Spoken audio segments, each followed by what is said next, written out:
Peace everyone, I'm Mascard here and welcome back to a Pastel tutorial.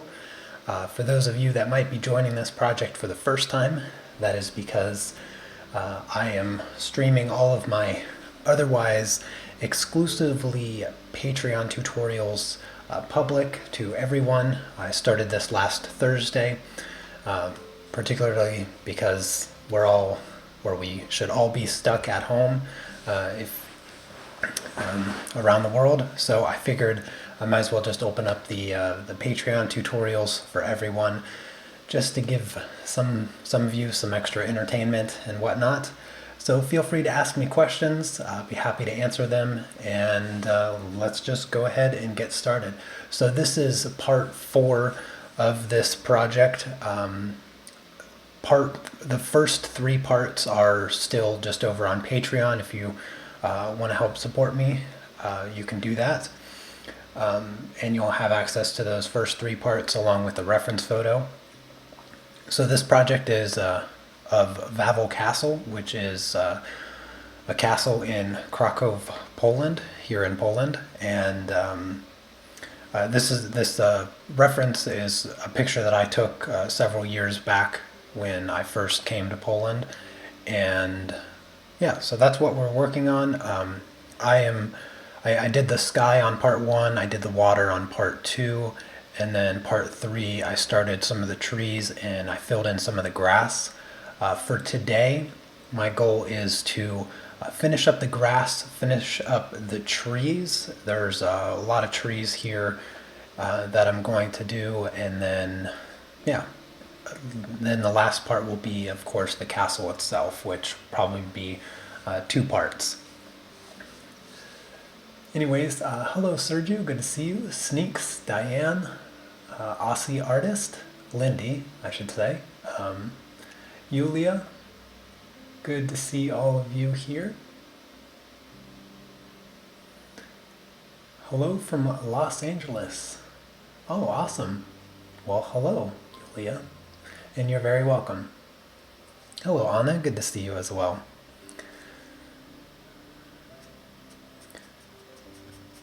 So I'm using Carbothello pencils right now, and I'm of course working on Pastel matte.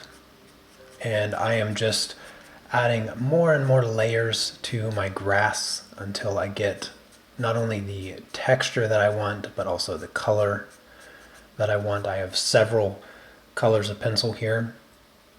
And for those of you that have been following this project from the beginning, all of the colors that I discussed last week are the same colors that I am using. The color I'm using right now is 570. And remember from last week I talked about the texture of the grass all going in the direction that the slope of the grass is. So basically I'm just smoothing out some of the grainy texture with this color and adding some of those small dashed lines to incorporate a little bit of the grass texture throughout. I did work on this, believe it or not, I did work on the grass off stream a little bit, and there's still just a whole bunch of work to do to it to get it looking the way that I want it to look. And I want quite a bit more texture in there, so I'm gonna keep working on the grass until I feel like it's complete. And of course, if you have any questions or concerns with your project, if you're following along, you know me, I never get enough questions, so ask away. And I'll try to do my best to keep up with the live chat. First time watching, Johanna from Sweden. Oh, awesome. Well, welcome. Hello, Jose. Good to see you as well. Noelani and Dream Art. Thank you guys so much for coming by. I really appreciate it. I hope you enjoy the live stream. And welcome. Very, very happy to see some new faces in the live stream. / screen names, I guess.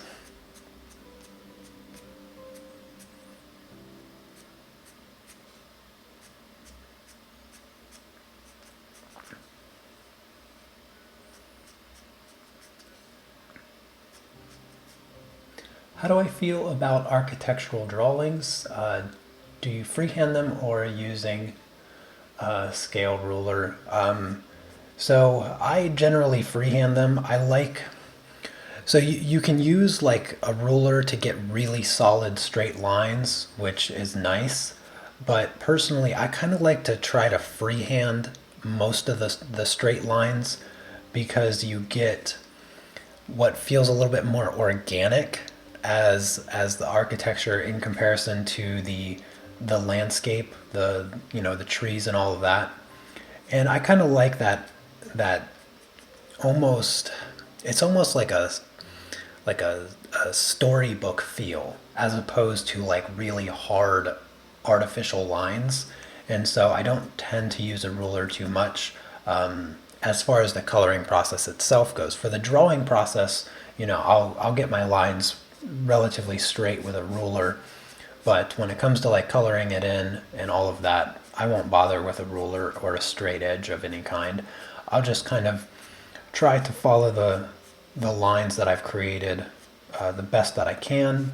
And if they're a little bit wobbly, I'm okay with that because, like I said, that subtle wobbliness I feel like creates a nice organic look to the building.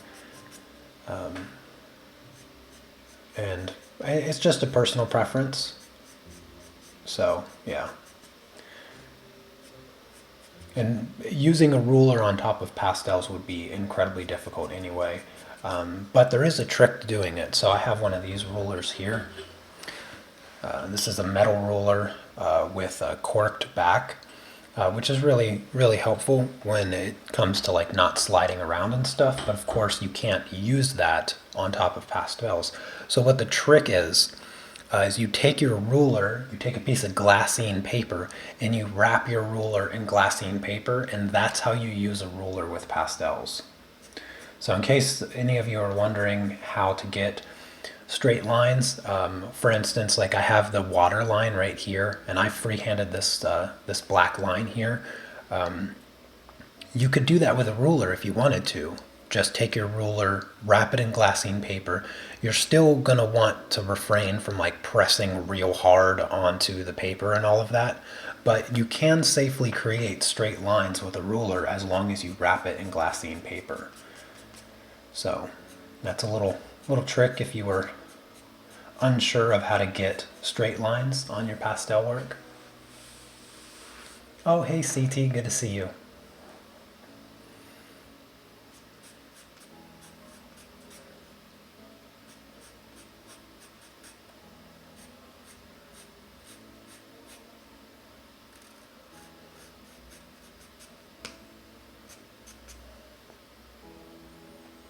Hello, Alicia. Welcome. Welcome to the live stream. Glad to see you.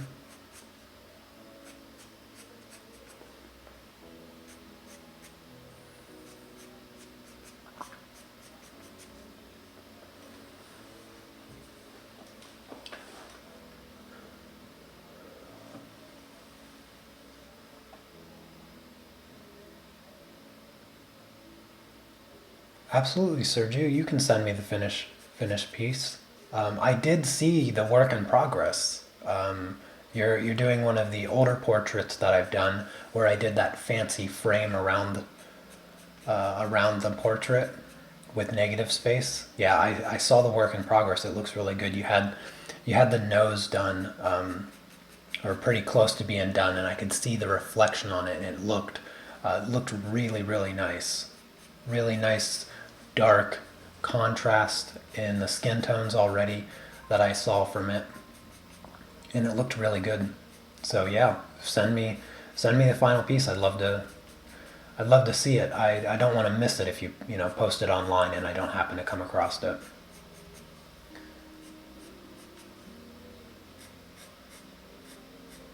Or you can tag me in it. Actually, when you post it, you can just tag me in it, and that will guarantee that I see it. That's always, yeah, that's always a possibility. So you don't have to take the time to email me specifically.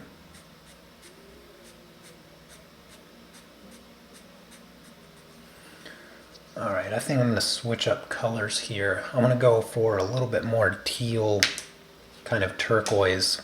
Um, this is like a transition between some of the highlight colors and the darker colors, because there's a lot of blue.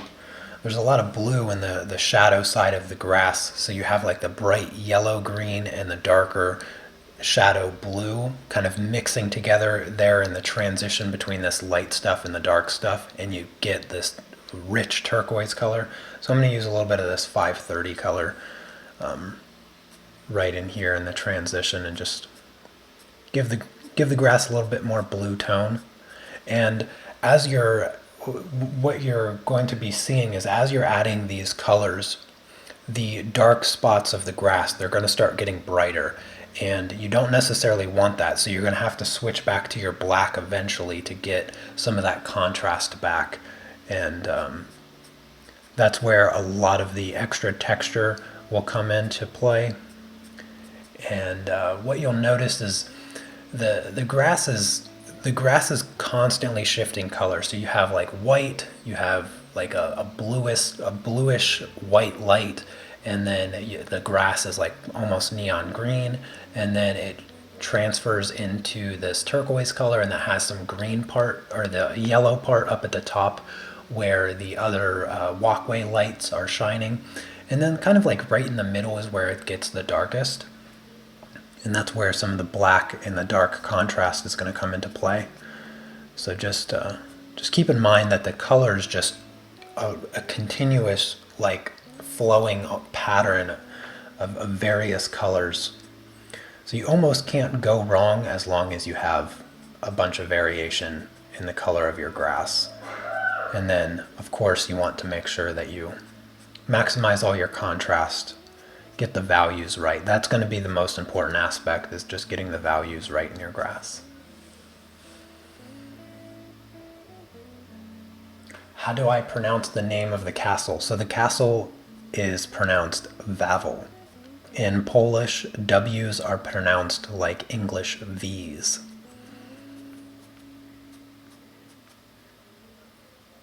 The brand of pastel pencils I'm using is Carbothello pastel pencils. Stabilo Carbothellos. And they're the pencils that I recommend anybody that wants to get into pastels. If you're looking for a good brand of pastel pencils that's not going to break the bank, then the Carbothellos are my number one choice for anybody that wants to get into pastel pencils. They're really great quality. They're a little bit softer than some of the other brands. For instance, the Faber-Castell pencils are really, really nice as a complementary set to the Carbothellos, because you get a few additional colors. But beyond that, they're also much easier to sharpen. The Carbothellos are a little bit tricky to sharpen. I did have a comment on last week's live stream asking me asking for a link to my pencil sharpener. The pencil sharpener that I use is the Jacquard electric sharpener, and you can get that off of the Jackson's Art Supply. And I have been using this sharpener for a little more than a year now, and I use it to sharpen all of my pencils, including my pastel pencils. And let's see, where's a freshly sharpened one? Here's a freshly sharpened pastel pencil. You can see just how clean that tip is, and of course they never break. What's another one? Yeah, this yellow here I sharpened relatively recently. This blue, this is a good sharp tip. You can just see, like, you're never going to get your pastel pencils this sharp with any other sharpener. Any hand sharpener, any crank sharpener, those are completely out of the question. You can possibly get them that sharp if you use sandpaper, but of course you're going to have to use up a whole bunch of the pencil just to get it to that sharpness. So the electric pencil sharpener is definitely the way to go. And I haven't changed the blade in over a year. So even the blade has really been magnificent. And I'm going to be sharpening my pencils far more often than many of you guys, simply because I do this professionally. This is all I do. So I'm sharpening my pencils. Yeah, I'm sharpening my pencils a lot. So I imagine if this blade lasts me 2 years, then I imagine one blade would last you like 5.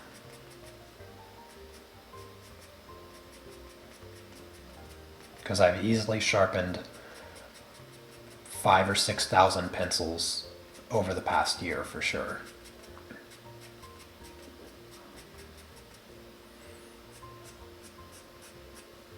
And that's not without incident. I've had a couple pencils break inside the sharpener, which is sometimes a headache, but it's far and few in between, really. It doesn't happen very often. It usually happens and it's my fault because I'm like jamming the pencil in there a bit too forcefully.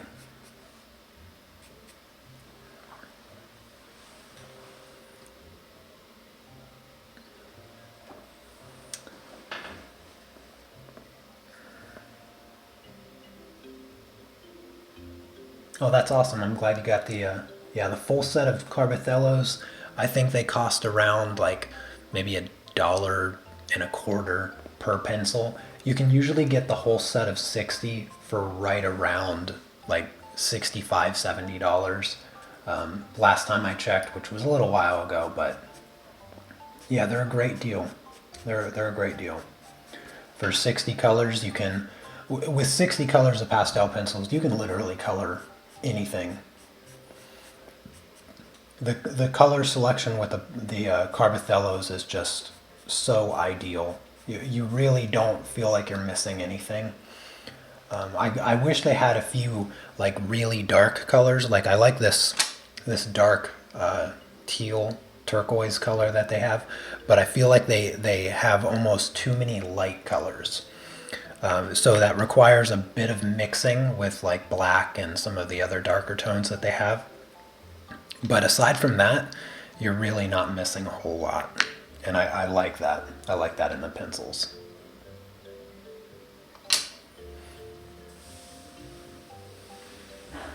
Oh, hey there, Chandri. Good to see you. Now I'm switching to black. I want to get some of that darker texture and all of that in showing up.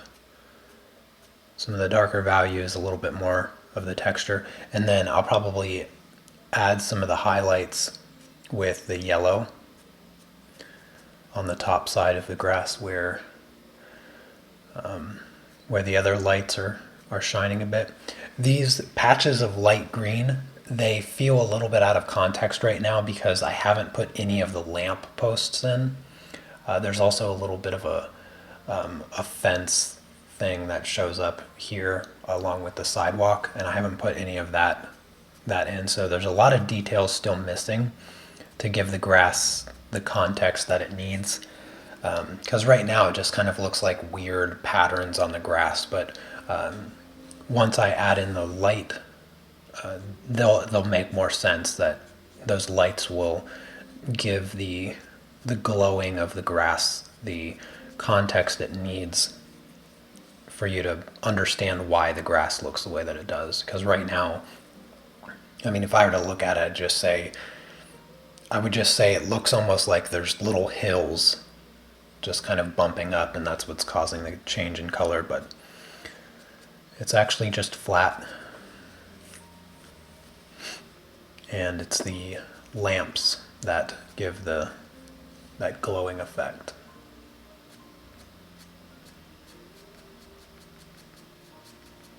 Also, the other little blending tool that I'm using, just this little paper blender, minus the dust bunny on there. Once you have some of the colors down, you can use this to lightly brush the grass. You'll maintain a lot of the texture, but what you'll get rid of is the graininess from the pencil, and that's an important thing to to always try to eliminate with the pastel pencils is that the pencil grain itself.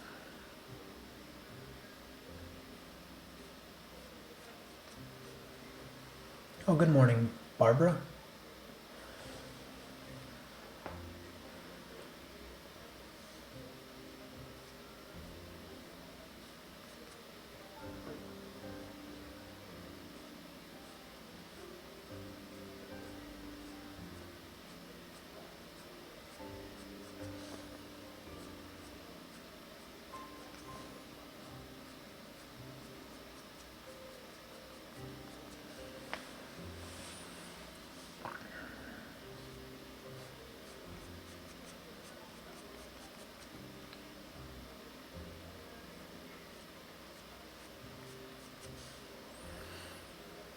Would I recommend investing in the Strathmore Bristol plate? Yeah, so the Strathmore Bristol plate paper is one of my favorite papers to use with colored pencils, and it is a little bit pricey. I am totally aware of that. It's definitely one of the more pricier papers, and a lot of people, a lot of people are not fans of working on the really smooth papers with colored pencils. I, on the other hand, love working on it. However, I wouldn't say like, go out and buy like a whole bunch of it all at once, but getting a small pad of it and testing it out and seeing if you like it, I highly recommend it. One of the things I always say to people about paper is, paper choice is always a personal preference. There is no such thing as the best paper. That doesn't exist, and if anybody tells you otherwise, then they don't know what they're talking about, because there is no such thing as the best paper. There is simply what people prefer the most, and a number of colored pencil artists prefer the rougher papers or the thicker papers, like watercolor paper is a really common favorite among colored pencil artists. Sandpaper or sanded paper, like Pastel Matte here, is also a favorite among colored pencil artists. And so there's a lot of variation between what people like the most. And the Strathmore Bristol plate, I like it for two reasons. One, I'm not a fan of texture in the first place. I generally don't like working on texture surfaces. Of course, there's no option when it comes to pastels, but with colored pencils, of course, there is much more option. The other reason is that I've always liked to incorporate ink or markers into my colored pencil work. If you've never used markers and colored pencils together, I definitely recommend, grabbing a few colors or whatever and testing it out, because you can actually use markers, even just gray toned markers, to create an underpainting of your pastel work. So if you want to get some of the values put in of whatever you're working on, you can use gray markers. My first pack of markers that I tried out was actually just I want to say it was the warm gray set. So there's like 12 markers, 12, how many markers? I think it's 12. It could be 10 though. Like 10 or 12 markers of the Copic. So you can get that set for an okay price. Their Copic markers are always super expensive. But yeah, you can put in some of the values with the gray tones and then just put your colors right over top of them. And you'll notice the difference immediately. Because as soon as you cover up the white paper with literally anything, the colored pencils, they just show up so vibrant and just really, really smooth and nice. And the best part with those alcohol-based markers is that you can still use solvent right over top of them. So like once you lay your pencil down, you can still blend it out with solvent, and the markers don't care. Some people even use the colorless blender, the Copic colorless blender, which is quite literally the most worthless marker ever created, to blend their colored pencils. I don't recommend it because you're not going to get a lot of mileage out of it. You're going to get a lot more mileage out of a bottle of solvent and a brush, but you can use alcohol-based markers to blend colored pencils, though Copics are quite expensive, and I think it'd be a waste of money to do it. But it is possible.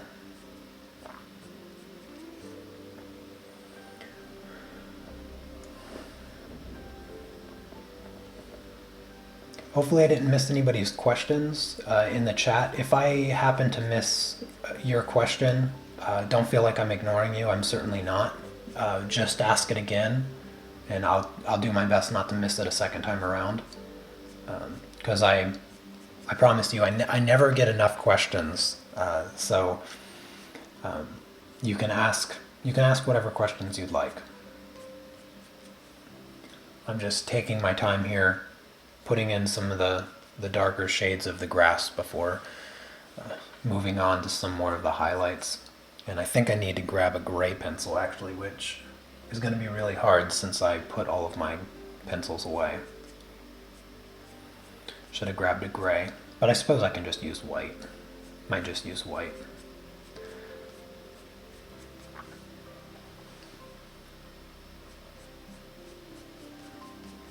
This black is really helping me get a lot of texture in the grass. I don't know how well it's showing up on camera. I realize that it is quite small, but it's definitely adding a lot of necessary texture to the grass here, giving it a much more grass-like look.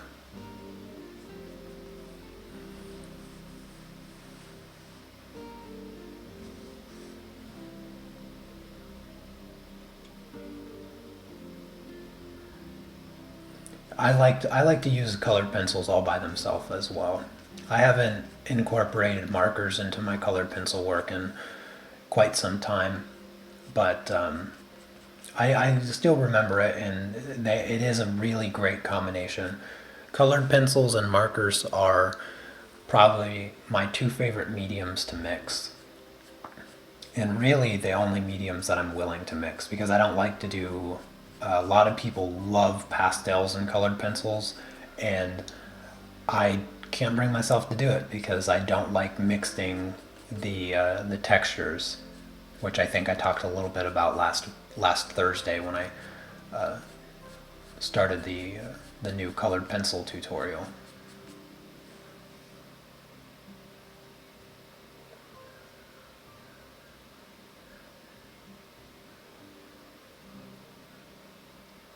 That's a good question. So for the sky and the water, I used soft pastels.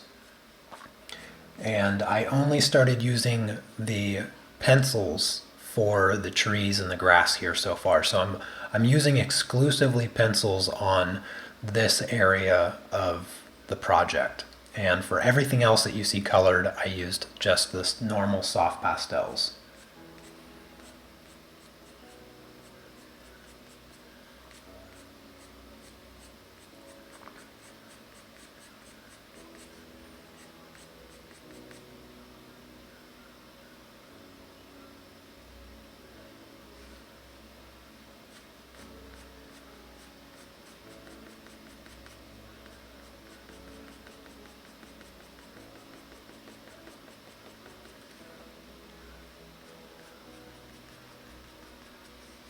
And if you're wondering how how I was able to use the soft pastels for something like the sky and have such clean lines around the castle itself, is that I use Frisket masking film.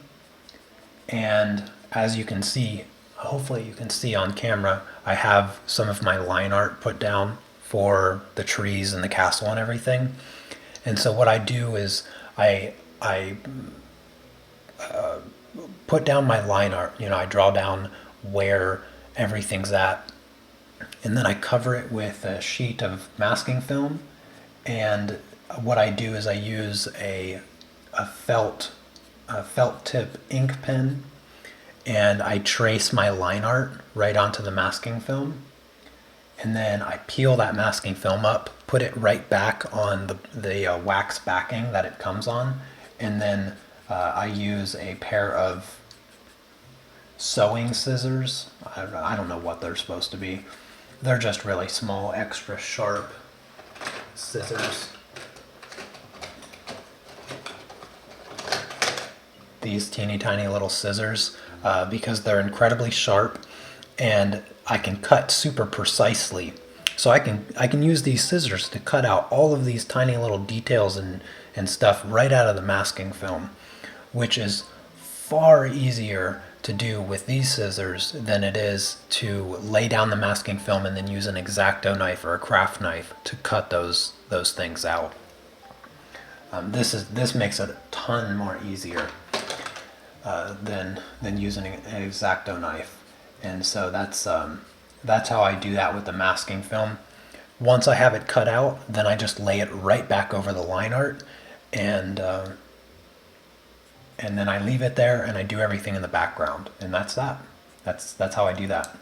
So nothing radically complex or difficult in any regard.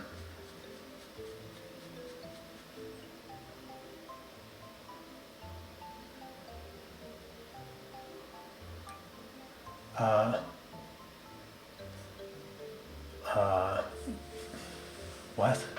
I'm not sure I understand the question, Sergio, but I have not ever visited an optometrist. I have remarkable vision. Yeah, I have very, very good vision. So I've never been inclined to go to an optometrist. Why do you ask that question? That's an interesting question. I'm not sure why you asked that question. But I don't understand the first part.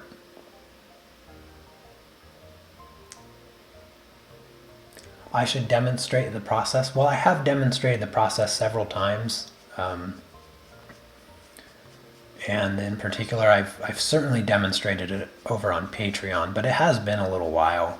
And for a little while, I did have the intention of making a video just for the masking film stage of my process. I just never did it. I had it kind of planned out, but I never fully did it. I wasn't sure if it was even going to be worth doing.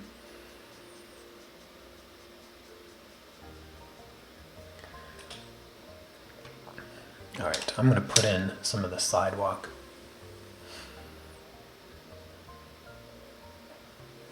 Yeah, the castle is really colorful. It has like a really peachy color. Like I said, I took this photo of the castle several years ago when I first came to Poland. By the way, I'm using white right now, and I'm just putting in a little bit of the sidewalk here. Yeah, I took this photo when I first came to Poland, and my first time coming to Poland was, of course, to meet my wife. She was just my girlfriend at the time, but we dated online for a little over a year, like about a year and a half before we ever met. And we met in Krakow. So I flew, actually, I can't remember if I flew into Krakow that time or not. I think I did, because when I first visited, we had planned to stay in Krakow for like a week. So I think I flew into there, but I could be wrong. I don't actually remember whether I flew into Krakow or Katowice, but regardless, we went straight to Krakow from the airport, and I took around 2,000 pictures on my first visit to the city. So I had a lot of pictures of this castle too. But I took some things out of the original reference photo. Because if you look, if you happen to find an angle of this particular shot of the castle, so this river here or canal, we're standing on the other side, and we would be facing east.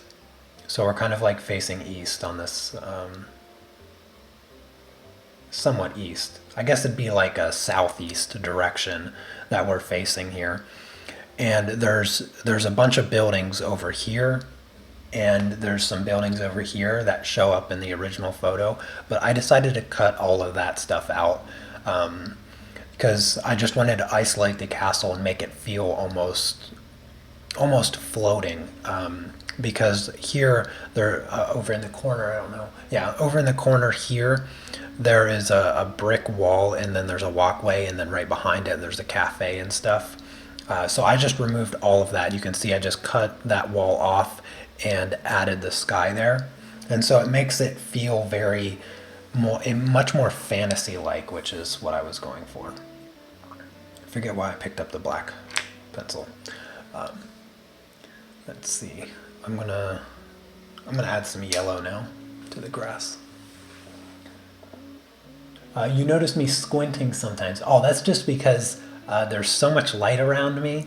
I'm trying to read the text from the chat, which is a good meter away from my face, but it's still like 12-point font. So the text is quite small, and in order for me to block out the light that is shining right in my face right there, I squint a little bit to read the chat. But yeah, that's just to block out some of the light, not because I have difficulty reading. Because now that I think about it, I'm actually reading the chat from a pretty good distance away, and it's very small. It's a very small font. Yeah, just I can do it without squinting. It's just easier when I'm able to darken up the areas around it. It lets me focus more. Yeah, but yeah, that's it. That's all there is. Okay, now I'm using 560 here. I'm going to just bring some yellow into the top part of the grass, and this is just going to be some of the light that is going to be up here. I'm almost done with the grass,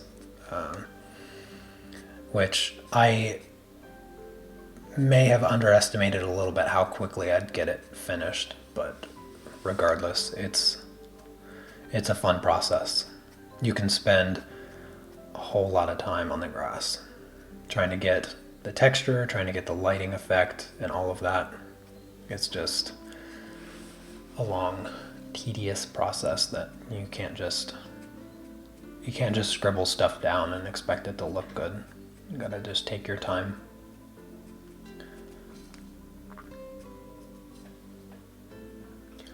Is the castle commonplace for folks to set up and paint outside? Yeah, that would be no problem at all, especially from this angle. So there is like the canal comes this way, and then it turns right over here off the side that's cropped off. It turns, and then it goes. I guess it would be going west that direction. And there's just bike paths and walking paths right along both sides of this canal, and it's never so busy that you wouldn't be able to like safely set up your easel and stuff and just paint. But you could also so there's a walkway. There's a walkway on the other side where this tree is. There's a walking path that curls around like this, goes from the front of the castle and curls up, and then you walk up through here, walk up through this area here, and then behind this main building, you can't really see it all that well, but in the future, once I fill it in, you'll be able to see it. Right behind this building is just a courtyard. There's some gift shop, there's a restaurant. This little thing that sticks up right here, that's the bell for the church. And you can go to that church. Like if you're Catholic, you can, if you wanted and you lived in the area and it was convenient, you know, your Sunday morning mass could be in the church that's at Wawel Castle. That's not a strange thing. And that's just one of the amazing churches that you could choose to go to in Poland, because you know there's plenty of churches that are 3, 4, 500 years old throughout the country that still hold mass every Sunday. They're not museums. I mean, they are museums, but they're also churches that people go to and go to mass. So it's, yeah, you could totally go to that church if you wanted to, and it's you don't have to. You're not charged. Like, you know, you can walk into the church, and a lot of people do. They just ask that you don't go, you know, taking your camera in there and flashing everybody in the face with your camera flash or whatnot. But yeah, and then you walk beside the church, like off to the right. You walk through this little tunnel thing, which opens up into this really cool old courtyard where you'll always see a bunch of people, and it's just like this open space with like these rooms or whatever that go around the top. It feels very like a cathedral type of thing. I don't even know how to call it. I don't know the words, but it feels really old when you go in. And almost every time it's a nice day or whatever, you'll see like a wedding photographer taking pictures of the bride and groom in that area, because it's really pretty. They've been remodeling, or not necessarily remodeling, but restoring a lot of the buildings and the wall that surrounds the castle. When I first got here, they've been restoring it for a long time, and I think they finished summer of last year or something like that. And so summer of last year was like the first time that I went to Wawel Castle, and it was free of all the blue nets that they use to catch like rubble and stuff falling down, and restored the wall, restored some of the church, the top part of the church, and all of that. The city is always like under construction. There's always something being restored or renovated. A lot of the older like residential areas. There's a lot of residential area just south of Wawel Castle, and you know, you got just the traditional like European style buildings that, you know, they're all flat faced, they're all connected, and they just line the streets, and there's just a bunch of windows and balconies and stuff. You see it in movies all the time, but that's pretty much what every street in Poland looks like. If you've ever been to Czech Republic looks a lot like that too. But yeah, like Prague. If you've been to Prague, that's what Prague and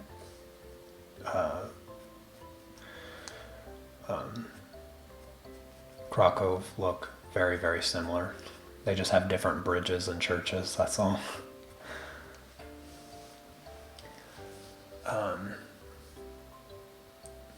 Yeah, by the time I finish the grass, it's definitely going to be growing again for sure. Yeah, I'm gonna have to go back and make it taller.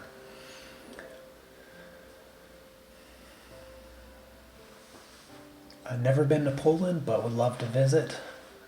Visited Prague this summer. Oh, that's cool. Yeah, Prague is a lot like Poland. Just a, you know, slightly different language, different currency, but it's very, very similar. My wife and I went to Prague a couple years ago, and walked around the city quite a bit, and it's very similar.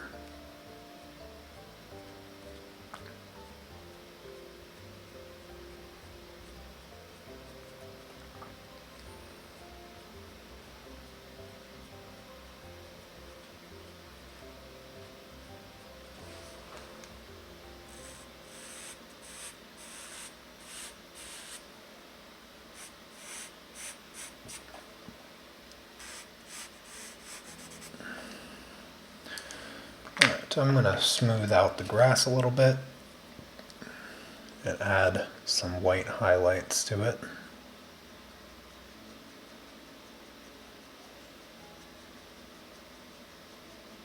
Like I said, this process can take a long time.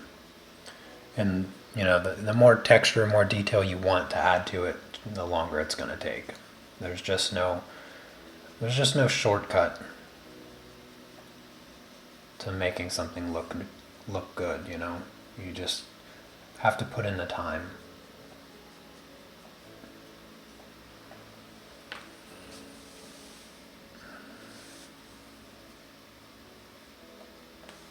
Oh, hey there, Janice. I didn't see you come into the chat.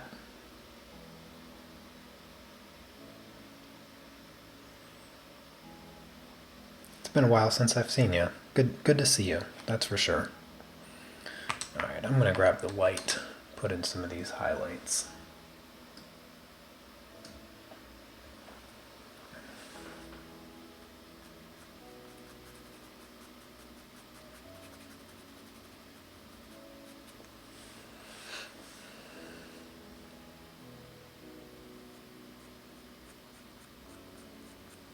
I gotta add these highlights to the water as well.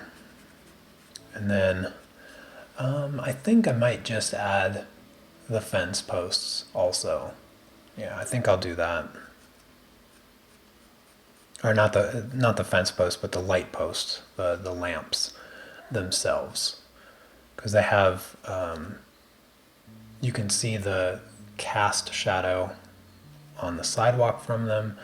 And then hopefully, once I add the lamp posts, some of the lighting effect will make a bit more sense on the grass.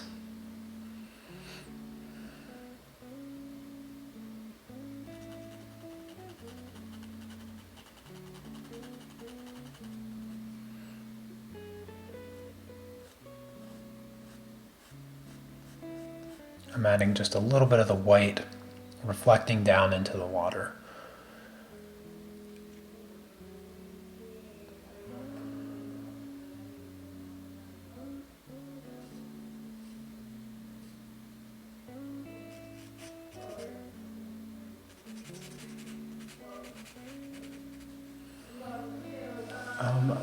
Imagine my ability to retain details and talk so fluently about them has got to be somehow connected to your ability to display such detail in your work.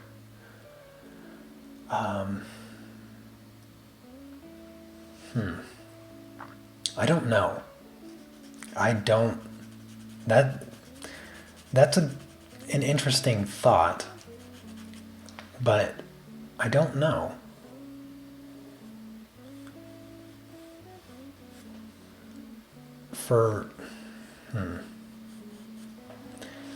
So one of the things that I somewhat recently discovered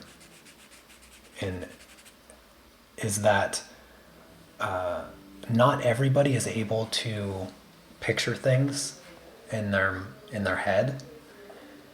For instance, this was some time ago actually. I was talking to my wife about reading books. And I was telling her that when I read a book, when I'm reading the book, I don't see words. I don't think of the words. I literally see a movie, like full on legitimate movie in my head, like the camera shots, the characters' faces, everything. I see it in more detail than if I'm actually watching a movie. That's how clear the movie plays in my head when I'm reading a book.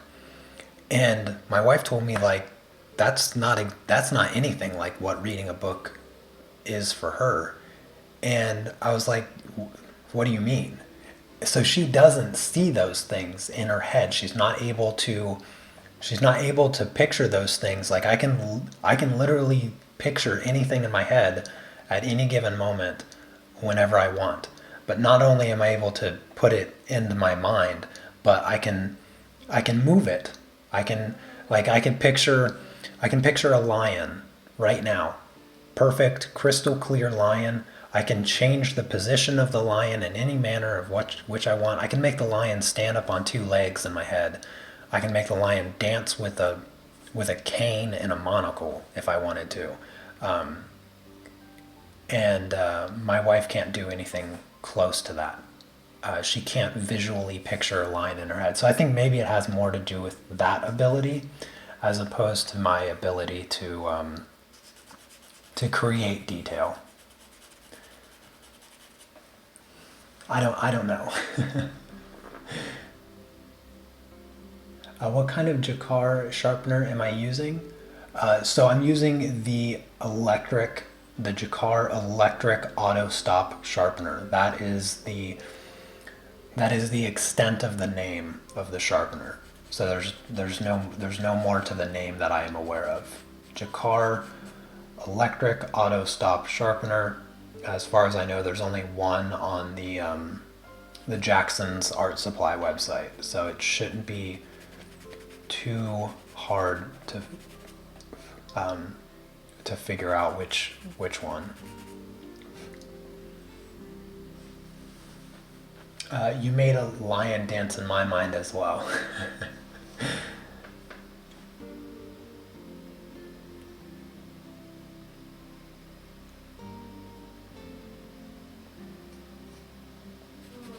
Yeah, so as I was describing, like my wife, neither my wife nor her mom see things in their head that way.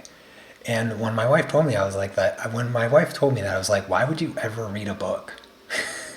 I mean, if I didn't see an entire world existing when I read a book, then I don't know what I'd get out of it. I don't know what it would be. Um, but yeah, I forget what that's called.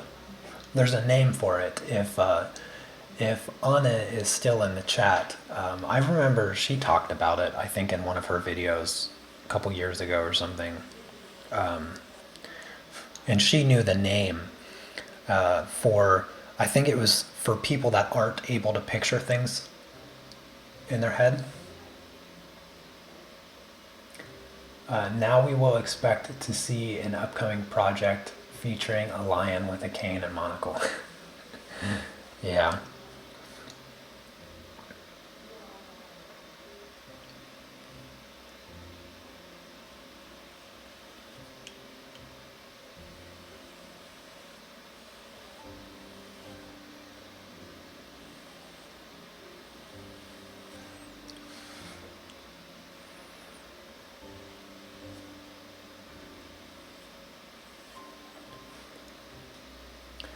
All right, let's add the lamp posts.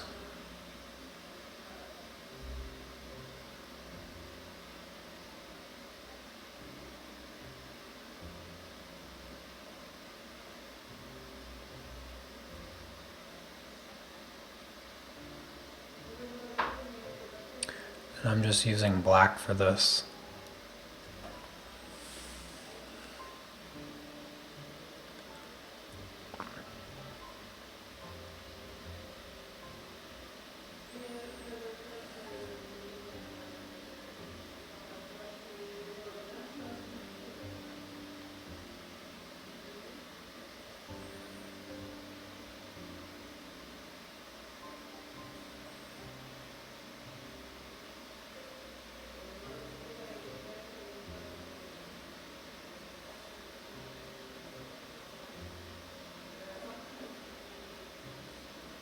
And I guess I'll just put a random one here, I guess.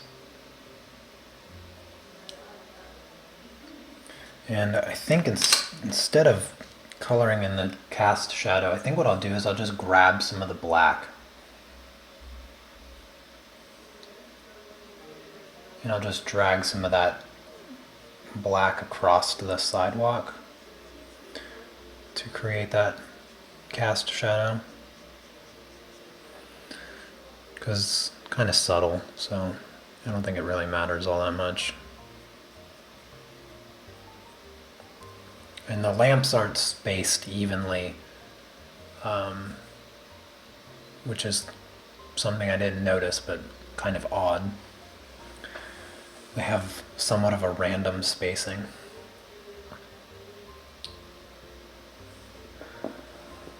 Does either of your parents visualize like you do? I imagine my dad does. My dad is very artistic as well, so I imagine my dad has that same visualization because he's always been really good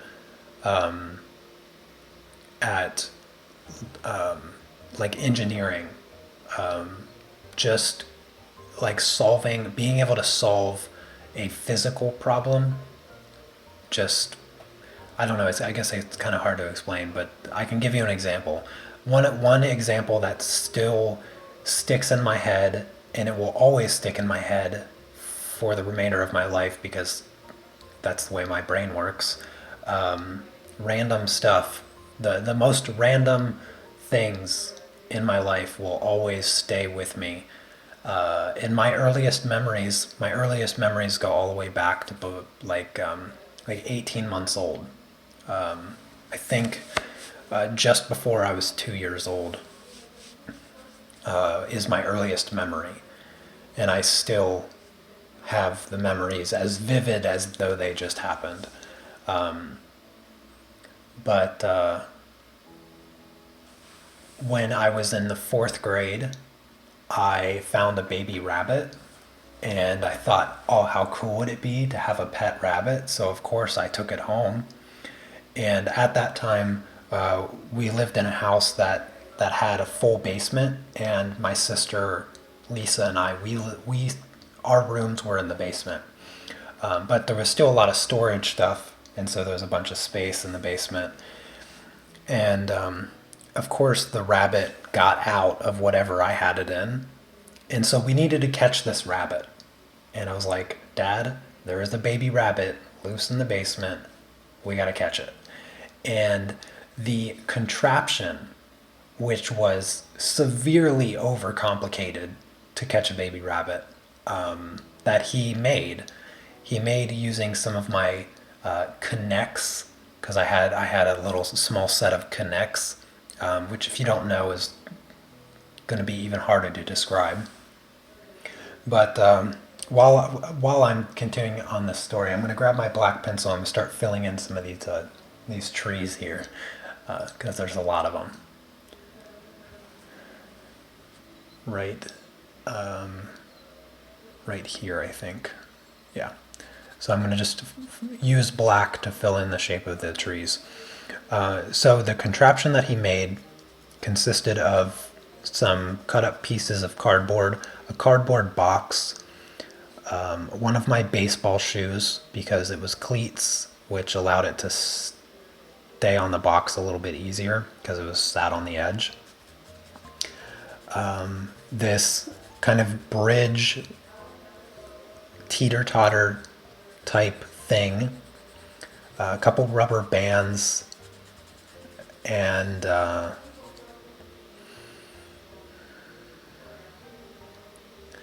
yeah, it's some of my connects. And what he made was basically like this little ramp that led up to forget what we put there for the food source, but this little ramp that led up to the food source. And when the rabbit would climb the ramp, when it'd get to the food source, it would teeter-totter, which was just a lever, and it would pull down on a string that was attached to a little hook that was attached to one of my connects, which was just a long stick that it would yank the stick out from underneath the box and the box would fall. Like I said, it's hard for me to describe it, but it was just way over engineered for catching a baby rabbit. And then my shoe was on top of the box, so that it was enough weight for the box to fall fast enough, plus for the rabbit not to just crawl out from underneath of it. And he set that up, and it worked like a dream. And the next morning we let the rabbit go. But I actually have, oh, visualization, yeah. But he was able to just visualize this contraption and like and create it. And that's what gives me the confidence to say that he has the same kind of mind as I do, as far as the visualization goes.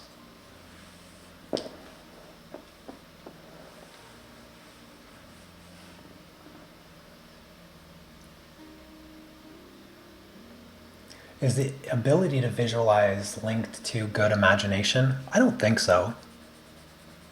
I don't think so. I'm sure there's plenty of really, really creative, imaginative people that don't visualize things the way that I do, or at least not to the level of detail. Because that I think that's what stands out the most. At least that's how I feel. I feel like the level of detail that I have is somewhat unique. Because if I were to tell you guys to like imagine imagine a car, that's relatively vague. And so if you're imagining a car right now, well, does your car have color? And if it does have color, then you're one level above people that can't visualize things, you know, with random colors or whatever. But let's say, to make the color more complex, let's say that the paint job is pearlescent. Okay, if you don't know what pearlescent paint looks like, then you have no idea how to visualize that. I know exactly what pearlescent paint looks like, so I can visualize it exactly the way that I want. I can even change the pearlescent color and shine to it. But yeah, some people, they're not able to visualize anything at all.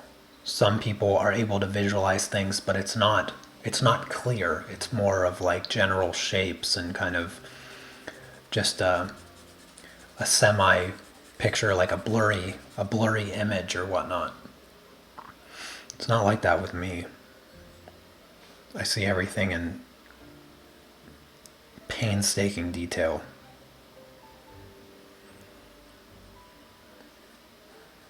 I can even zoom in on things if I wanted to. I could see the texture of the metal on the car if I'm thinking about a car. I could zoom in. I know exactly what paint looks like on metal. I could zoom in on the detail of the I could zoom in on the detail of the key that you put in the door. All of that. So it's a little bit different than some people. I can take the car and I can turn it in my head. I can see it from every direction as well. I can put it into perspective. I can visualize all of that stuff. That's where things branch off with people's ability to visualize things, is like the level of detail.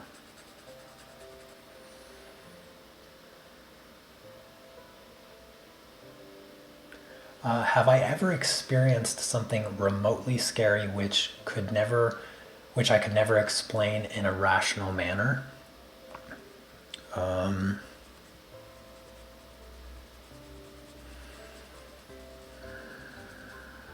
um, yeah, anxiety. Yeah, I experience anxiety a lot, and even though I can think about it and think about how unreasonable it is, I cannot explain why it still causes like that sensation of fear. I have that all the time. And the funny thing is, I never grew up with it. It was something that kind of came about, maybe like around the age 19 or 20. All the way up to that point, Never had anything that I would describe as anxiety, but now I just can't get rid of it. And for me, personally, for me, it doesn't make any sense at all, like why I have it. And it's anxiety over things that have already happened. It's not anxiety over things that might happen. It's anxiety over things that already happened. And when I think about them, it causes me to feel anxious. And in some cases, like that, the sensation of fear.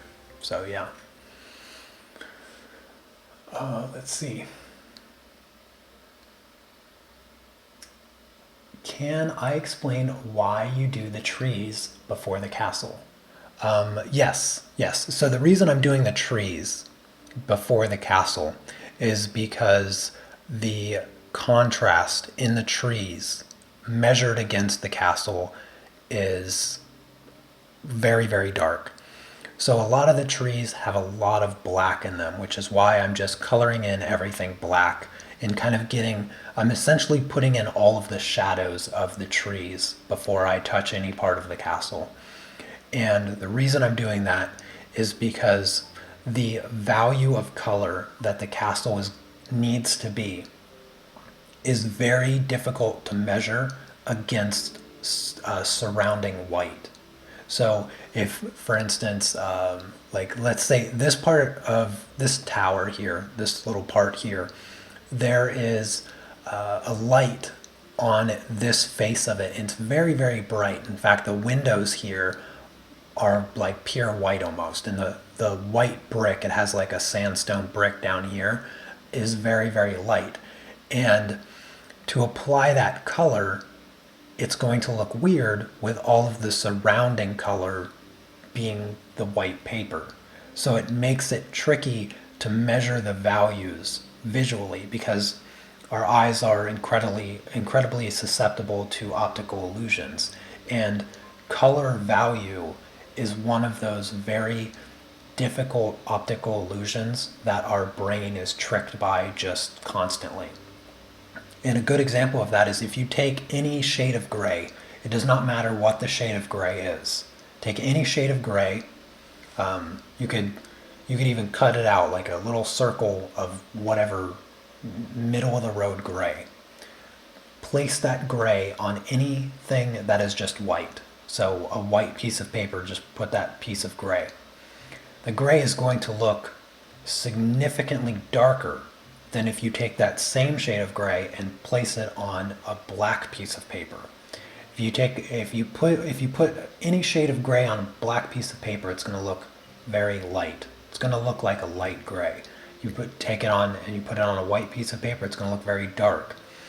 That optical illusion is created by the surrounding values. So if you're working with a light color and it's surrounded by dark color, that light color is going to look lighter, and vice versa. If you have a light color surrounded by much brighter, like pure white color, for instance, the color of this paper, then it's going to look far darker. And that tricks your brain into guessing what the color is, what the value of that color is. And by choosing the objects in the scene that are just black, or very close to black, because they're not quite black. I'm going to add some green and some yellow to them later on to make them look more like trees. By having these dark shades laid down, now I have this section of the wall, and I'm like, oh well, now I have the values surrounding it. So when I apply my color, I can match the values much easier. So hopefully that answers your question there.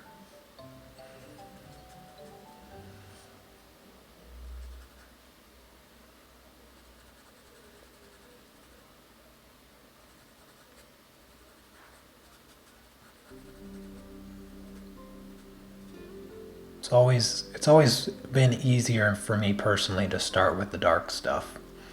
Start with the dark colors first, and then just work my light colors around that.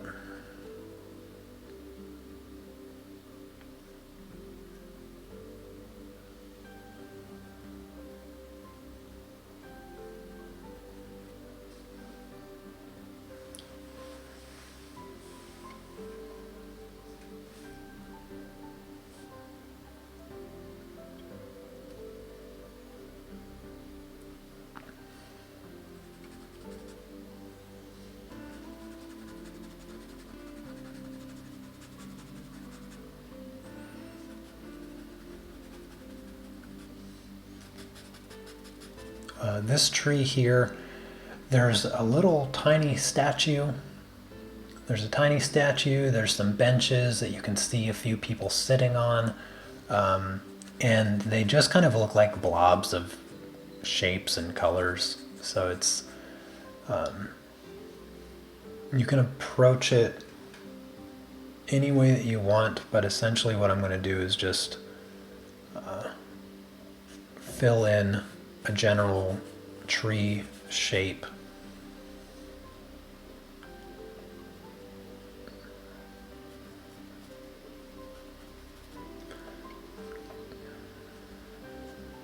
I have some of the tree shapes a bit more defined in the line art,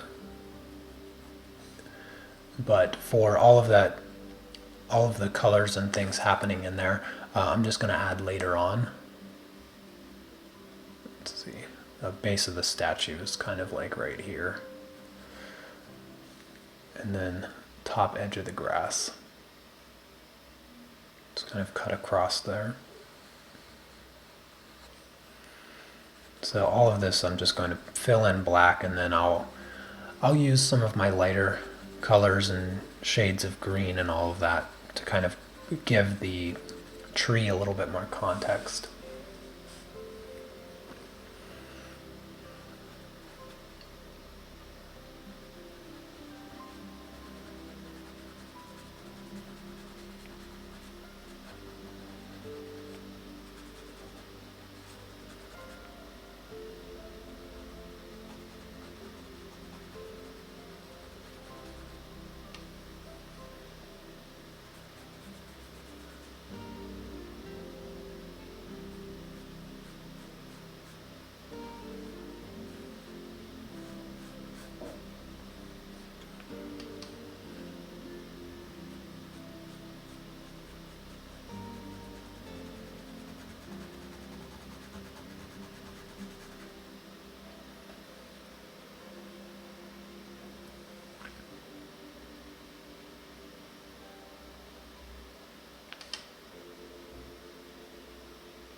Been struggling to make a website? Yeah, that can be a headache. That can be a headache. I'm not really good at the website stuff. If you've ever been to my website, then you probably already know that. But I would say it's far more important to just have a website than to worry too much about, you know, what it looks like right at the beginning. You know, what is the, think of just like, what is the purpose of the website in the first place? See, when I made my website, I had the intention of, you know, doing e-commerce. I wanted to be able to sell things on my website, and so as soon as I figured out how I could sell things, I just kind of did it a little bare bones, and got the products up so that people could buy them. And I haven't really updated my website in some time now, and it gets the job done. It's nothing that I'm proud of. I don't even share my website that often, except for the purpose of selling my courses. But I've actually, for the longest time now, I've been wanting to hire somebody to build me a better site, because one, I don't want to spend the time doing it. I think my time is far too spread out as is, so I didn't want anything to do with it.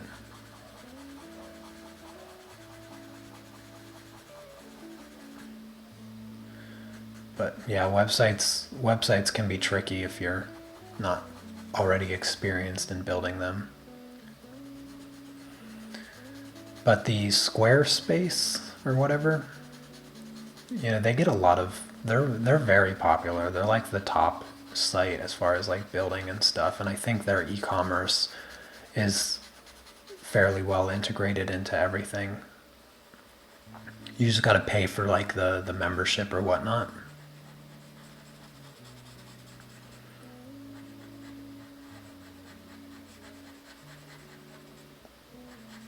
I would say just keep it simple. Keep it really simple in the beginning.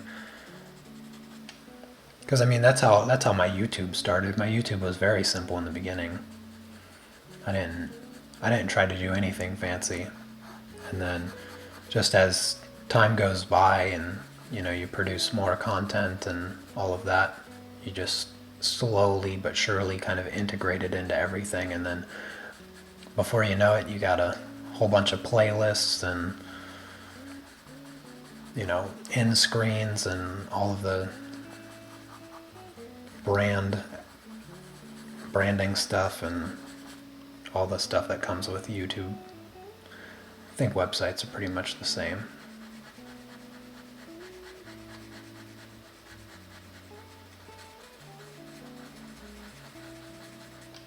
I think the biggest piece of advice I could give you is just, get it up, get a website up, even if it's just a single page,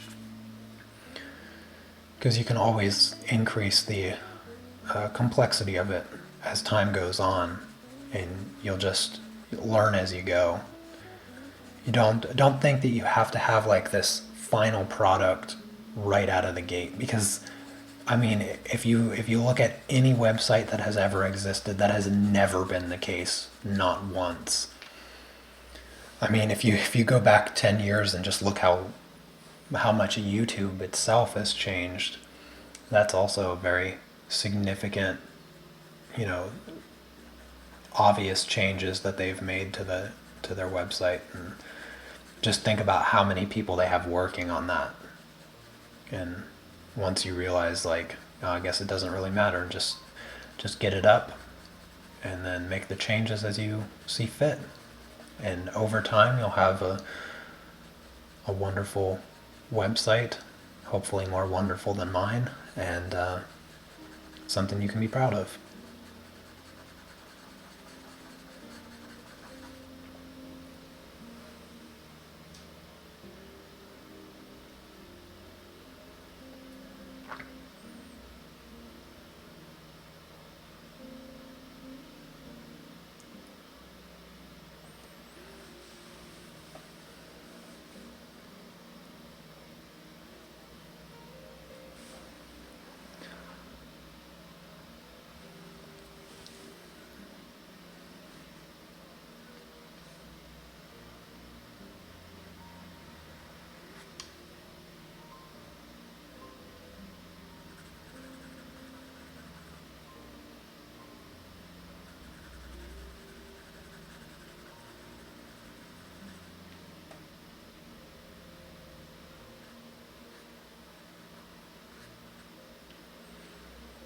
The pencils that I'm using, Faber-Castell. No, these are not Faber-Castell. These are Carbothello.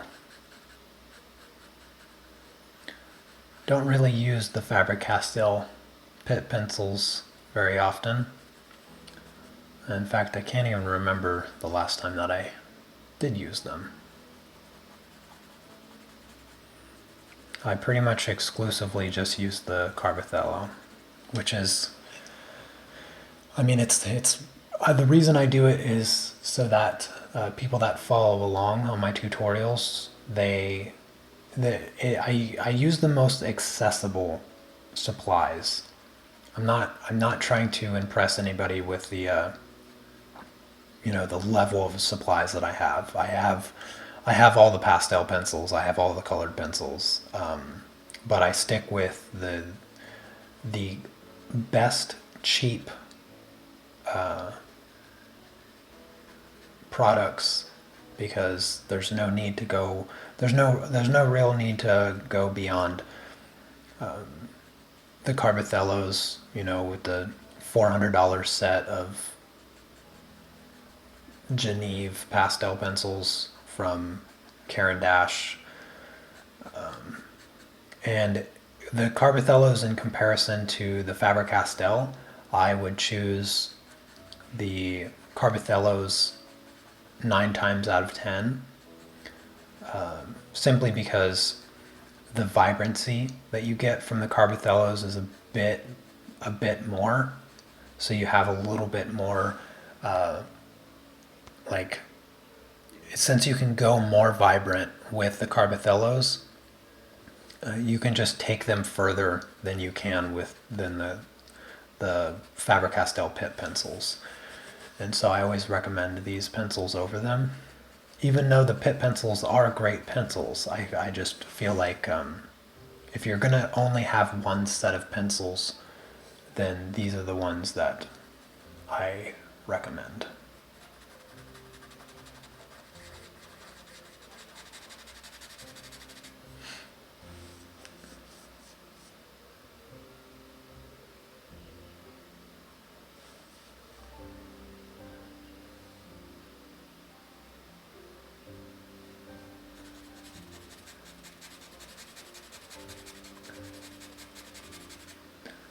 Yeah, Rob, just with your website, like I said, try to just break down what it is you want your website to be used for. Like if you're using it for e-commerce, just focus on making it that people can buy stuff from it. If people want something, they're going to spend, the 5-10 minutes, navigating whatever it is they need to navigate in order to get the product that they want. And so try to keep it simple. If you're going more for like the forum based type of website where you want people to interact, just try to make the user interface simple. I don't know. Just try to make whatever it is you want the website to be just as easy as possible.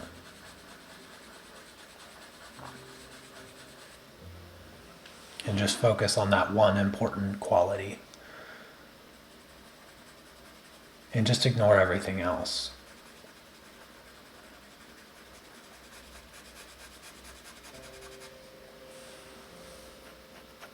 I would probably make changes to my website if I didn't have people constantly buying from it.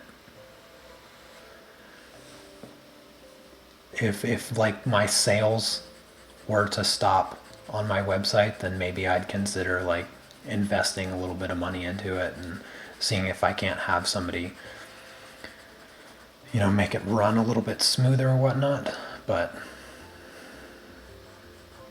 at the rate it goes, it works perfectly fine. So I kind of like to live by the philosophy that if it's not broken, don't fix it. And even though, as I said, it's nothing to brag about, my website is nothing special, but it does the job. Does the job.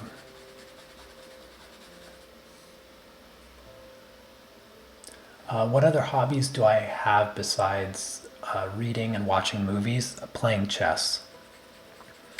I love to play chess. I got into chess at the beginning of 2018, so just a couple years ago. I learned how to play chess when I was a kid from my friend's dad. Never really got into it or anything like that. I enjoyed it a little bit as a kid, but it wasn't until 2 years ago that I signed up for a chess.com account, and I just really got into it. And there was just something about completely, utterly crushing your opponent in chess that is just so satisfying to the soul. And as soon as I learned enough to do that, I was totally hooked, and I was like, I need to learn more. I need to do better. And I've spent a considerable amount of time over the past 2 years playing chess, and it's kind of been an on and off thing. There's times where I'll like hyper focus and I'll only play chess and I won't do anything else with my life. And then there's like times that I'll go by and I won't play any at all. But I've recently really gotten back into chess again, where I play like every day and study, try to get better and all of that. And it's yeah. And then occasionally I'll play video games. I haven't played video games a lot recently, but I like video games too because they video games I feel like is just a great escape from reality.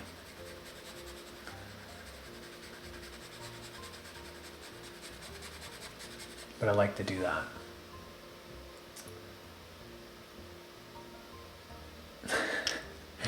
Yeah, Sergio. Yeah, indeed. There, yeah. When it comes to chess, I like to be as ruthless as possible. Just completely different side of myself when I'm in the chess when I'm in chess mode. Just completely ruthless, totally unforgiving.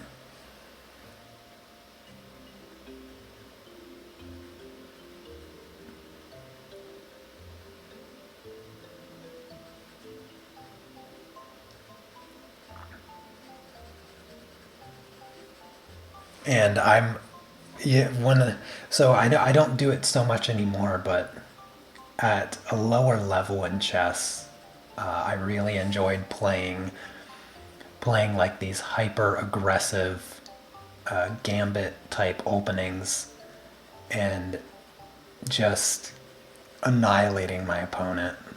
Those are always fun. It's much harder now, and I don't play them as much. I play much more strategically and play sound openings to get in just a better position. But yeah, I definitely like the gambits. I love gambits in chess. Yeah, getting good at chess is just so hard. It's so hard. Like I won't even pretend. It is so insanely difficult. When you look at the top level players, you're just completely dumbfounded by their understanding of the game. It's just beyond comprehension for a lot of people.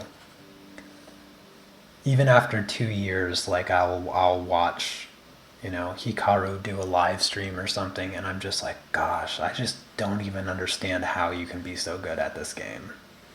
Because his thought process and his analysis and strategy and tactics is just so fast. It's so ridiculously fast.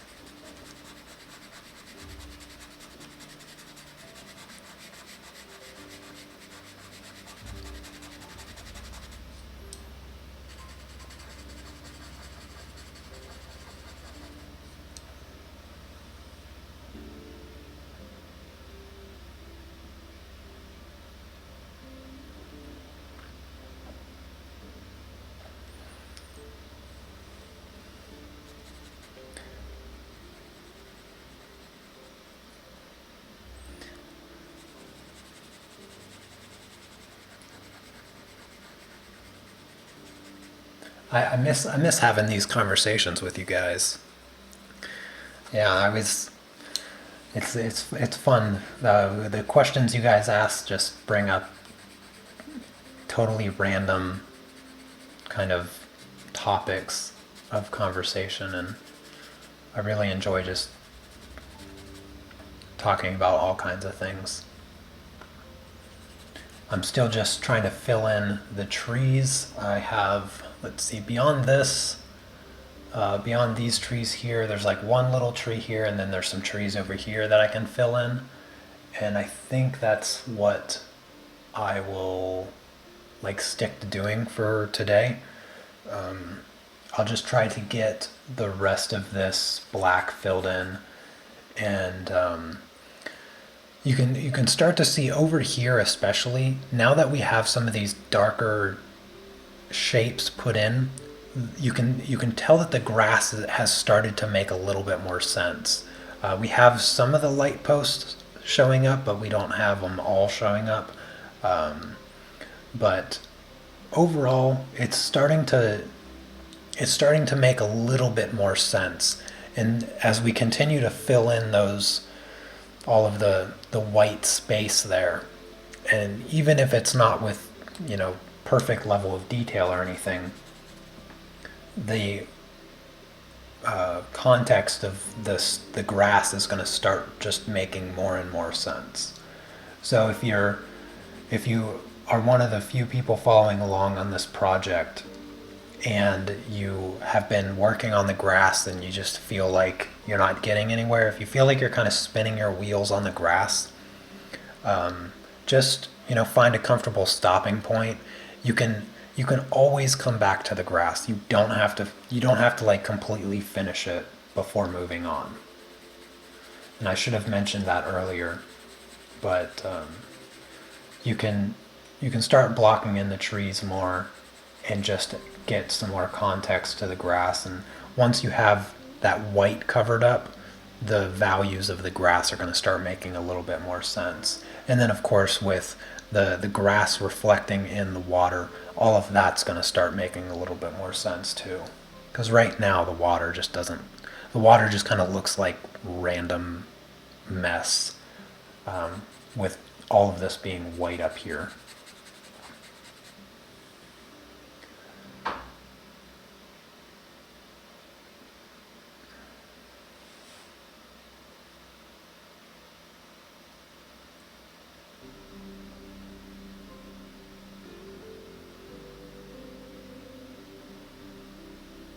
Oh, that's interesting, Marcy.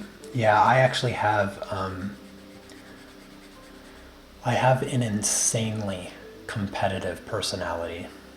I am very, very competitive, but I don't express that competitive part of my personality very often, and I certainly don't express it like outwardly. Like most people, even if I'm directly competing against them, wouldn't initially recognize just how competitive I am, because I kind of just suppress it, I guess.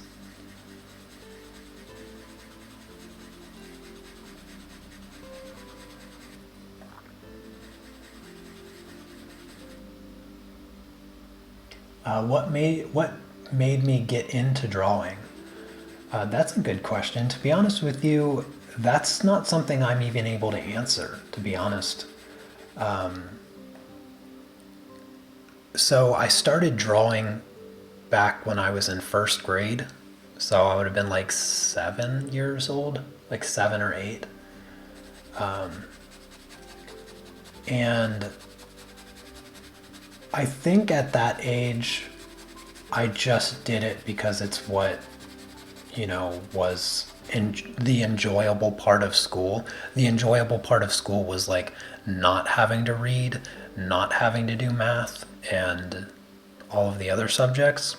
We would go to art class and we just like goof off and finger paint or draw something or paint something or sculpt something. The typical art classes in public school. And so I think at an early age, drawing was just kind of associated with those positive times in school. And I always despised school. I hated school always growing up. The classroom learning structure is not something that I benefit from at all. It's very detrimental to the way I learn things. And I struggled in school all the way up through college. College was one of the most taxing experiences of my life, simply because that's not the way I learned things. And I just kind of bit the bullet and got through college the best that I could, given how counterintuitive it is for me to learn that way. And I knew that going in, but I I wasn't going to get free college from the military and not totally take advantage of it. So had to get my degree. There's just no question about that. And so I think early on, just drawing was an escape from the monotony that is classroom education, and it just stuck with me. It was something that I just did all the time in class. It was like, oh, I'm sitting here bored, so I'm just going to draw on my notebook. I managed to go all the way through K through 12 school without ever taking notes. Taking notes is something that was never it was never it was never beneficial to my learning, in spite of, the teachers always saying, you should take notes so you don't have to memorize things or whatever. But for me, taking notes was actually always did the opposite, because I wasn't able to focus on what was being said, what was being taught, if all I was doing was writing this stuff down. Uh, so the best way for me to learn was just simply just look at the teacher and listen to what they were saying. And essentially that's how I got through school, is I would just listen and memorize in one go. I was really good at memorizing things, just from a single, verbal cue of the teacher doing or whatever. And so drawing was my escape from that torment through school. And as I grew up doing it, of course, I was just getting better and better. And by the time I was in the fourth grade, I was just known as the kid that draws, as early as the fourth grade. And so everybody in the class knew that I drew. And then by the time I was in the sixth grade, people were, asking me to draw them things and giving me their lunch money to do it. And of course, by the time I got to high school, when you can choose the classes that you take, I always took art class. I always tried to expand my, not necessarily expand my knowledge of art or my development, but I knew I liked it and I wanted it in my day.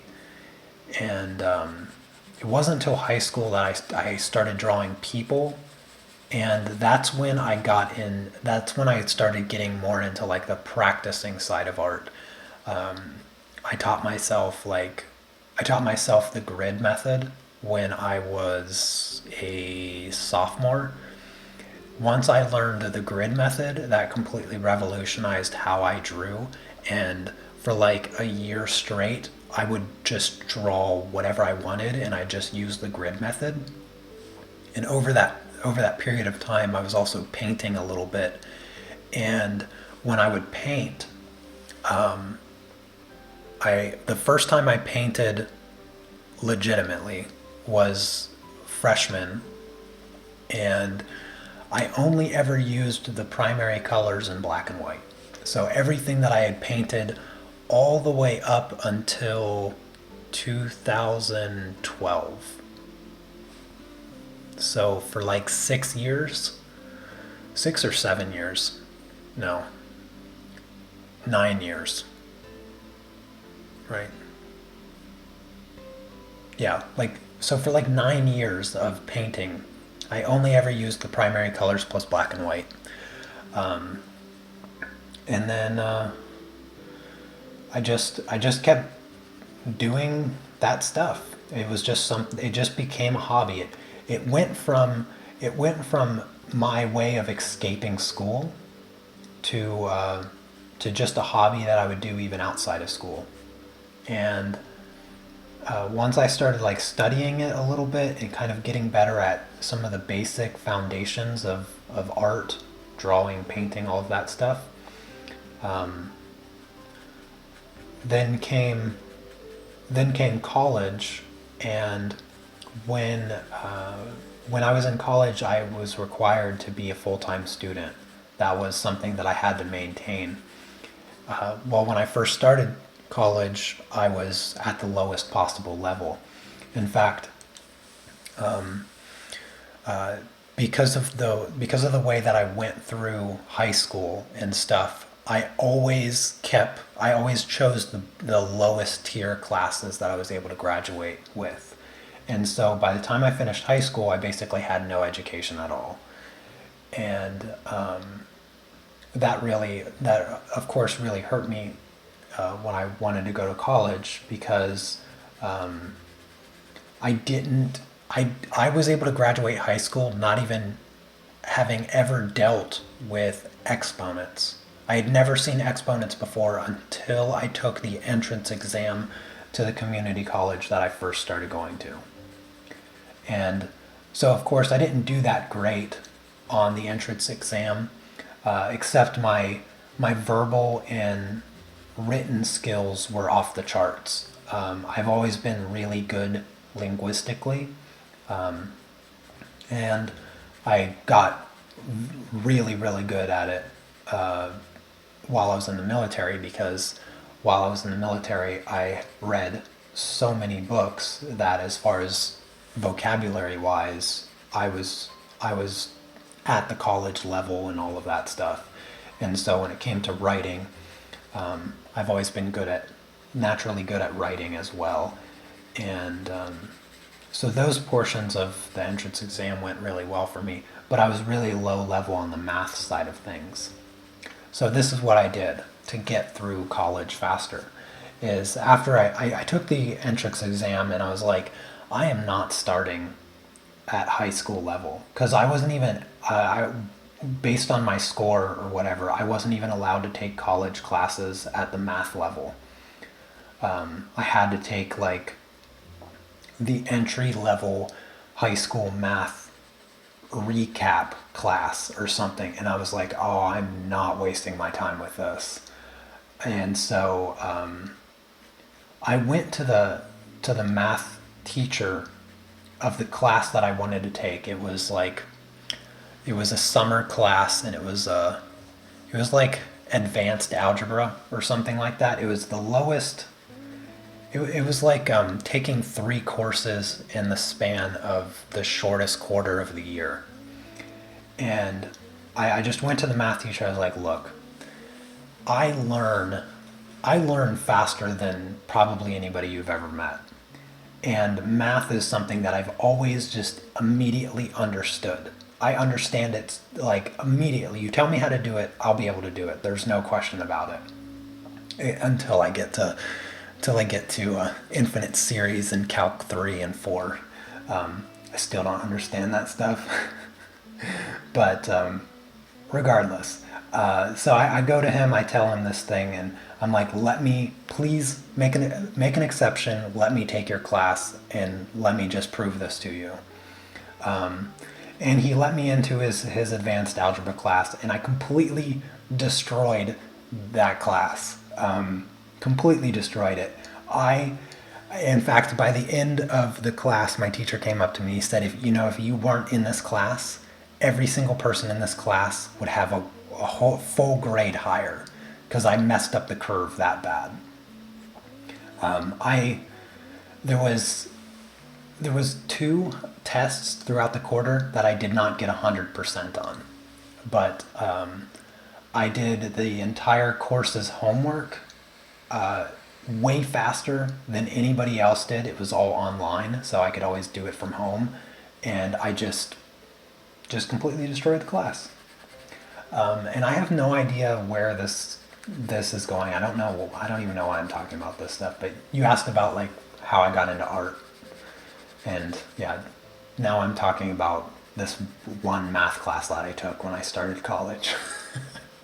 I don't know why, but yeah.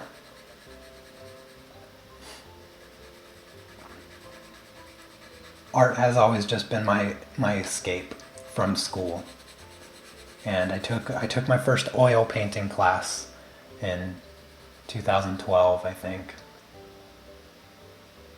I'm almost certain. Yeah, it was 2012 at that community college. And that was the first time that I ever painted using not more than the primary colors.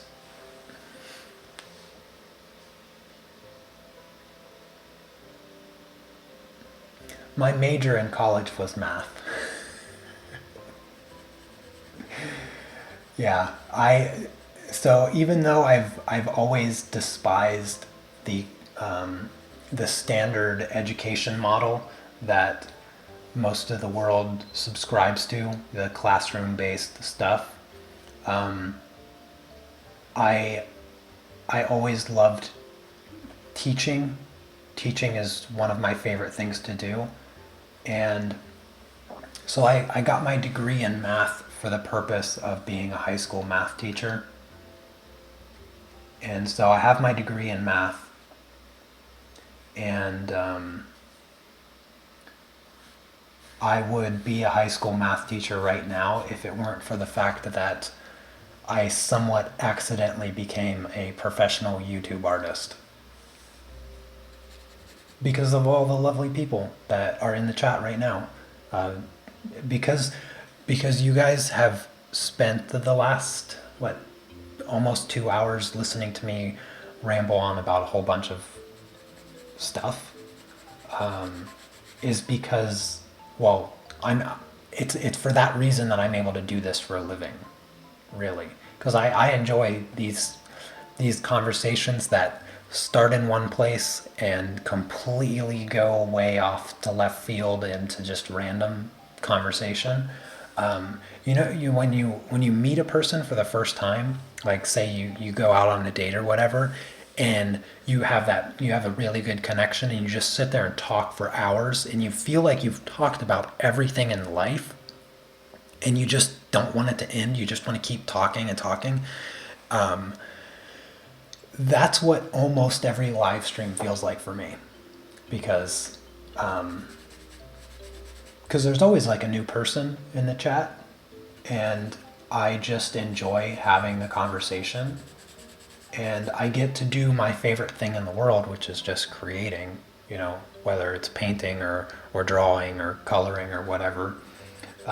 Creating in general is my favorite thing to do. It's not necessarily that I love to only use pastels, or I love to only use colored pencils, or only use oil paint or acrylic or whatever. Honestly, I could create anything, and I would love to do it. Sculpting, painting, carving, basket weaving. Probably not basket weaving, but you guys get the idea. Like coloring or creating is what I love to do. Just the creating part. It's not so much the drawing part, not so much the coloring part or the painting part. It's just purely creating. And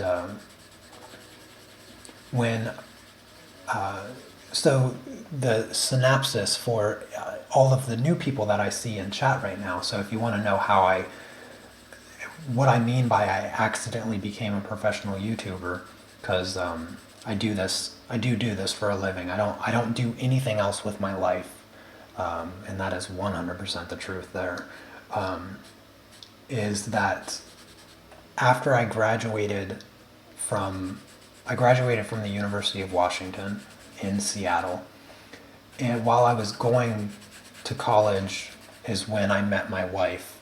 We met online because of my YouTube channel, actually. And I had no life in college. Zero life. All I did was, as my spare time, I would make YouTube videos. All of my other spare time was either going to class or doing math homework. Because the math homework was so insane. There was times where I was doing math homework for just 10 hours straight, and like barely making a dent in the amount of work that needed to be actually completed. So that was my life in college. And so when I met my wife online, we just had a purely online relationship, and that worked for me for many reasons, because I didn't have time for a real relationship that required like physical time, you know, being spent with a person in a place. And so, yeah, after I graduated, I applied for my master's, but I didn't get accepted to the program because it was, you know, it's really, really competitive. And they didn't like that I didn't have a lot of classroom time. They wanted me to have more classroom time, and I was like, whatever. So I had to wait a year to reapply, and that was my plan. I was like, I'll take a year off school. I mean, that seems fine to me. I don't need to go to school. I have plenty of, my finances are perfectly fine.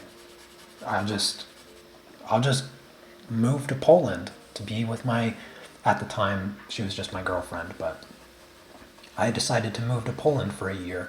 And so that's what I did.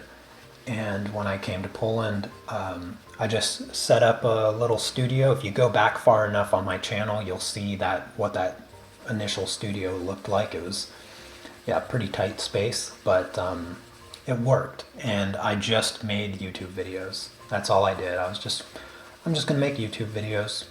And that's when I started a Patreon and started getting a little bit more traffic on my channel. And by the end of that year, I was like, well, I'm just going to keep doing this. Like, I don't need to go back to school. I can always do it. I don't even need my master's. I just wanted my master's because that means you get paid more as a high school teacher. I could just go back to the States anytime I want, take the, get certified as a teacher, and then, apply for a job. And I got, like I said, I have my degree in math. I could pretty much apply to any school in the country as a high school math teacher and immediately get a job, because nobody wants to be a math teacher. So it's super non-competitive. The real competitive ones are English, I think.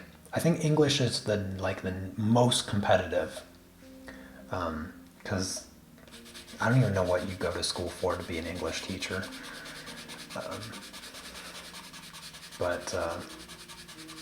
Yeah, that's pretty much how it happened. And now I've been doing YouTube for 7 years. Yeah, 7 years. I've been doing it full time since 2014. So been doing it full time for 6 years. Was it? No, that can't be right. Maybe. I don't know. No, I don't think I think 2016. 4 years. I've been doing it, yeah, 2016 I think is when I started full time.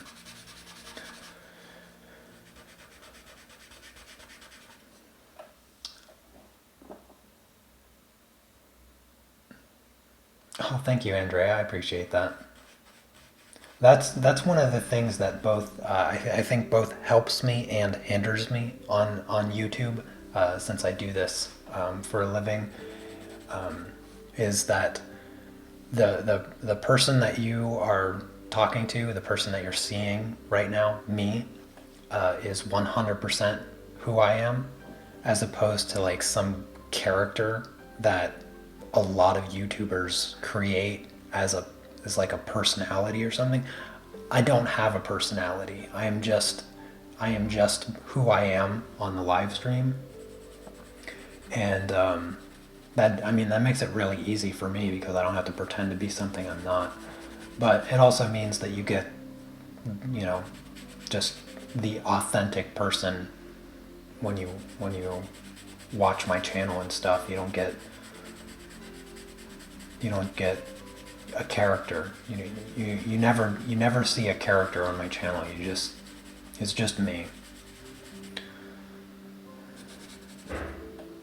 I've really used up this black pencil a lot, but I have the black filled in. I'm going to smooth it out with the blender really quick. And think I'm about to call it a day. I'm just going to smooth this out with my blender. I'm not going to add any extra colors to the trees for right now. If you get this far, if you're following along, if you get this far, you cover up all the dark areas and the trees and stuff. You'll remember these two trees over here where we added some of the brown, some of the green, some of the yellow, some of the white, and all of that. You can simply follow that part of the tutorial and just utilize those techniques on all of the trees throughout here. Get your trees looking, nice and realistic, and carry on. I'm not going to. I'm just going to leave them like this, and then we'll continue next week with adding some of the details to the trees and all of that. And hopefully before not before too long, we'll actually get to the castle itself. And then let's see, Thursday I'll continue the colored pencil tutorial. So we'll get back to our fantasy druid project and actually start working on the skin. Last week we just finished the earth, coloring in the earth and all of that, and I like the way that it came out. It came out really good. And so we'll work on some skin tone, some lighting, and all of that. See how far we can get on Thursday, depending on how long I stream for. When I'm doing these streams and I just like get in a groove, generally for the Patreon tutorials, I stick to just an hour. I'll stream for an hour. That way I don't get too long-winded with the process, and sometimes it's really repetitive. But for these, since these streams are public and I have all these great people to hang out with, I'm kind of going beyond what I normally do on Patreon, because I usually just stick to the tutorial itself, and I feel like for the past hour I haven't really been talking about anything technical, because honestly we haven't really been doing anything technical on this project. I've used black for like the last 45 minutes now. Yeah. For those of you that might be new to my channel, be sure to subscribe. I'll be live streaming the Patreon tutorials publicly for probably a while now, unfortunately to say, as the world continues to be in lockdown for obvious reasons, and I just want to give you guys something to watch for free. Not going to charge you $20 like Disney Plus and all that streaming stuff. You don't feel obligated to sign up on my Patreon to support the channel, but if you want to, if you're able to, I can assure you I truly do appreciate it, because it is what allows me to do this for a living. So if you want to learn the basics of colored pencils or pastels, I do have some really great courses that people have enjoyed a lot on my website, and my website is just unmaskart.com. So you can, if you don't want to sign up on Patreon, you can purchase a course or whatever and enjoy that. I certainly give you your money's worth with my courses. By far the cheapest courses with the highest quality content, for sure. And anybody that's bought the course and has gone through it in the chat right now will back me up on that statement, I believe. But I'm going to call it a day with blocking the trees. I think I'll zoom out a little bit. So here's the project. Here's what it's looking like right now. So zoomed out, you get a little bit more context to everything that's going on.